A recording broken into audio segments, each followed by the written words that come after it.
İnsan zekasıyla dünyayı değiştirebilir. Ama sadece zeka bir hayatı anlamlı kılmaya yetmez. Bazı insanlar çok şey bilir ama doğru kararlar veremez. Bazıları ise ne hissederse onu yaşar ama ne hissettiğini bile anlamaz. Ve kimileri bütün başarılarına rağmen içten içe bir boşlukla yaşar. Belki de bu yüzden gerçek bilgelik aklı, kalbi ve ruhu birlikte kullanabilmektir. Bu videoda 3 farklı zeka türünü keşfedeceğiz. IQ düşüncenin, EQ duyguların ve SQ anlam arayışının zekası. Ve bu yolculukta 3 kadim rehber bize eşlik edecek. Felsefe, bilim ve din. Hazırsanız insan olmanın en derin katmanlarına birlikte inmeye başlayalım. İnsan aklı büyüleyici bir şeydir. Düşünebilir, hesaplayabilir, sorunları çözebiliriz. IQ dediğimiz şey tam olarak budur. Zekamızın problemleri anlama ve çözme becerisi. Matematiksel bir problemi çözerken, bir satranç hamlesi planlarken ya da karmaşık bir durumu analiz ederken, işte o anlarda IQ devrededir. Bize strateji kurmayı, bağlantılar kurmayı ve mantıklı seçimler yapmayı sağlar. Tarihte büyük bilim insanları, filozoflar, mucitler, IQ'su yüksek olan bu insanlar dünyayı değiştirdiler. Ama burada bir soru ortaya çıkar. Sadece akıllı olmak yeterli mi?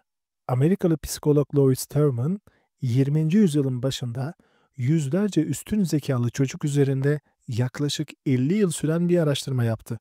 Bu çocuklar olağanüstü IQ puanlarına sahipti. Ancak Thurman'ın sonuçları oldukça çarpıcıydı. Bu çocukların hepsi büyük başarılar elde etmedi. Bazıları sıradan hayatlar yaşadı. Bazıları ise hiç potansiyellerini gerçekleştiremedi. Çünkü başarı sadece yüksek zekadan ibaret değildi. Bir insan çok şey bilebilir ama yine de kötü kararlar verebilir. Çünkü IQ sadece neyin doğru olduğunu gösterebilir.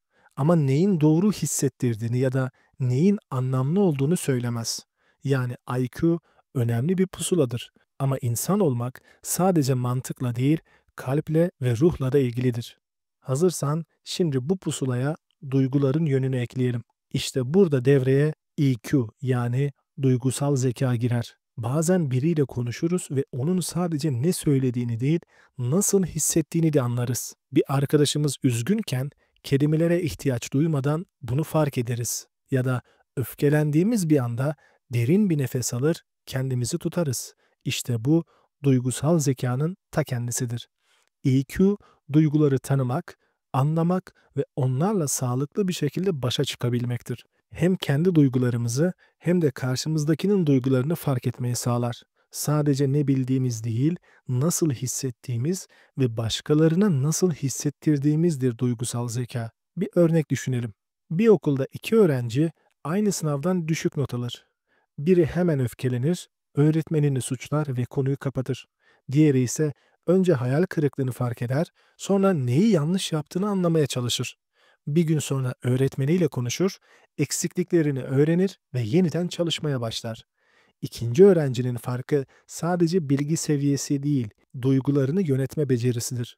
Bu beceri onu hem okulda hem de hayatta daha ileriye taşıyacaktır.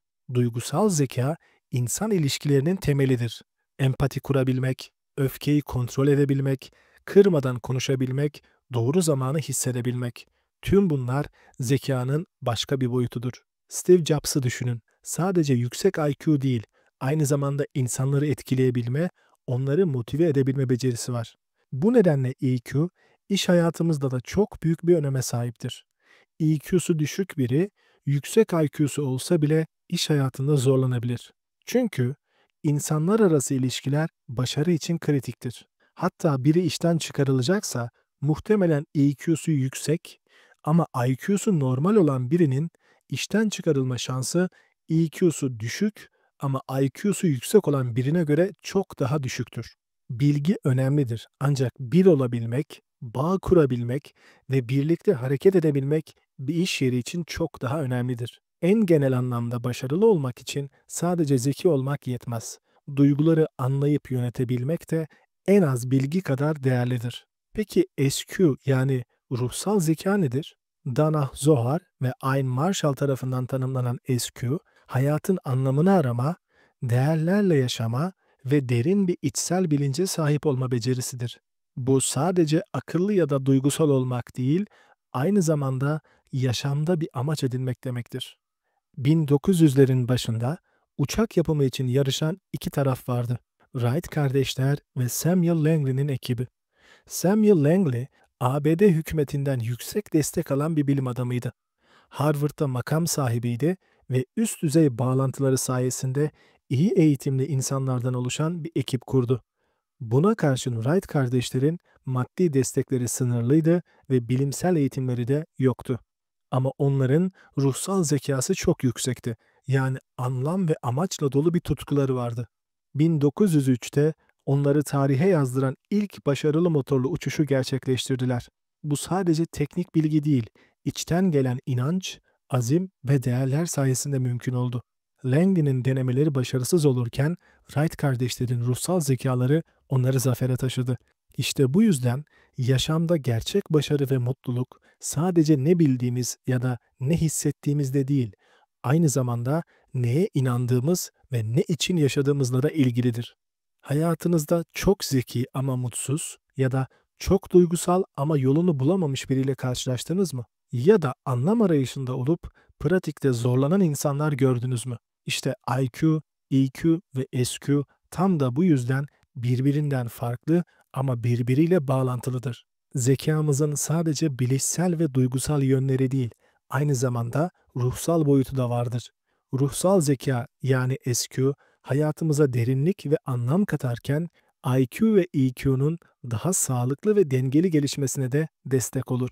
Yani ruhsal zeka zihnimizin ve duygularımızın rehberi gibi çalışır.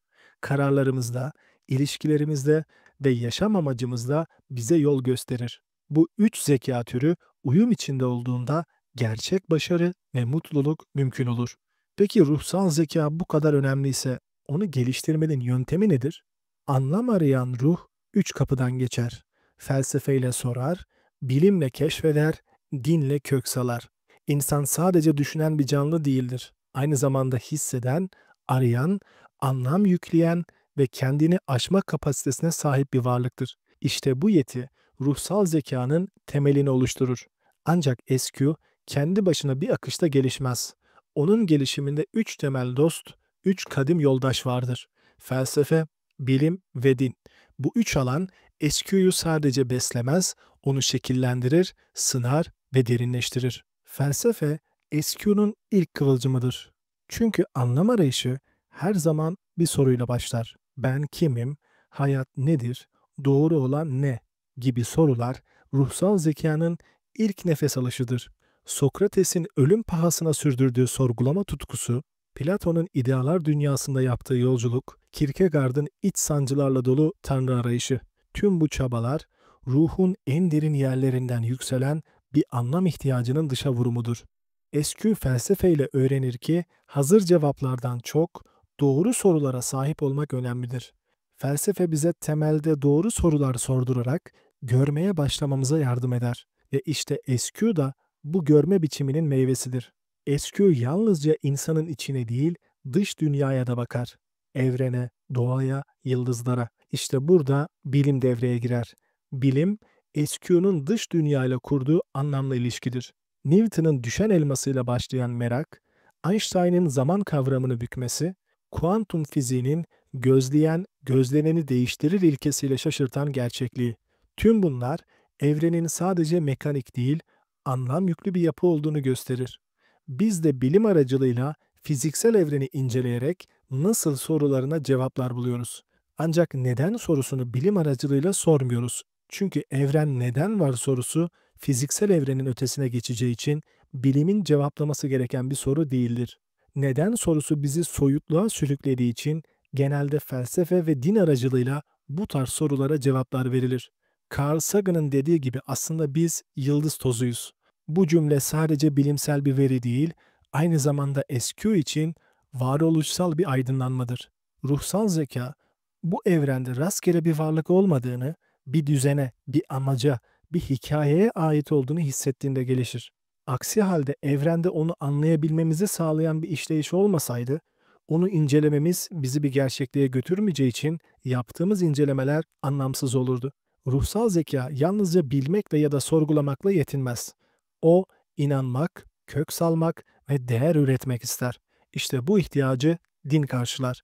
İnanç, SQ'nun yönünü belirler. Sadece tanrısal bir varlığa değil, aynı zamanda yaşamın kutsallığına, insanın içsel yolculuğuna ve ahlaki pusulasına inanmayı sağlar. Musa'nın halkını özgürlüğe taşıyan cesareti, İbrahim'in teslimiyetle yükselen fedakarlığı, Buda'nın acıyı aşmak için içine döndüğü sessizlik. Tüm bunlar SQ'nun zirve anlarını temsil eder. Çünkü SQ, fedakarlık, sabır, adalet ve içsel barış gibi dengelerle gelişir. Ritüeller, dualar, sessizlikler, oruçlar. Bunların hepsi ruhsal zekanın farkındalık, disiplin ve içsel derinlik anlarını güçlendirir. Yani bu üç kadim yoldaşa baktığımızda felsefe düşünceyi aydınlatır, bilim gerçekliği keşfeder, dinse yaşamı anlamlandırır ve SQ bu üç güçle beslenerek sadece bilen değil anlayan, sadece hisseden değil yön bulan, sadece yaşayan değil yolculuk eden bir benlik yaratır. Zeka testlerinden yüksek puan almak, algoritmaları çözmek ya da bilgiye boğulmak bunlar yetmez. Zeka sadece bir testin sonucundan ibaret bir kavram değildir. Yaşamın ta kendisidir. Hayatı nasıl anlamlandırdığımız, zorluklara nasıl yanıt verdiğimiz, insanlarla nasıl bağ kurduğumuz ve içsel huzuru nasıl bulduğumuz. Tüm bunlar zekanın farklı yönlerini yansıtır. IQ bize düşünmeyi, EQ hissetmeyi, SQ ise derin bir anlam bulmayı öğretir. Ve bu üçünün dengesi yalnızca bireysel başarımızı değil, insan olarak bütünlüğümüzü de inşa eder. Belki de asıl zeka bu üçünü uyum içinde kullanmayı öğrenmektir. Çünkü hayat yalnızca çözülmesi gereken bir problem değil, aynı zamanda hissedilmesi ve anlamlandırılması gereken derin bir yolculuktur. SQ, modern dünyanın kalabalığında insanı kendine çağıran bir fısıltıdır. İçinde felsefenin soruları, bilimin hayranlığı ve dinin derinliği vardır. Ve o ses bize hep şunu hatırlatır: kendini bulan yolunu da bulur.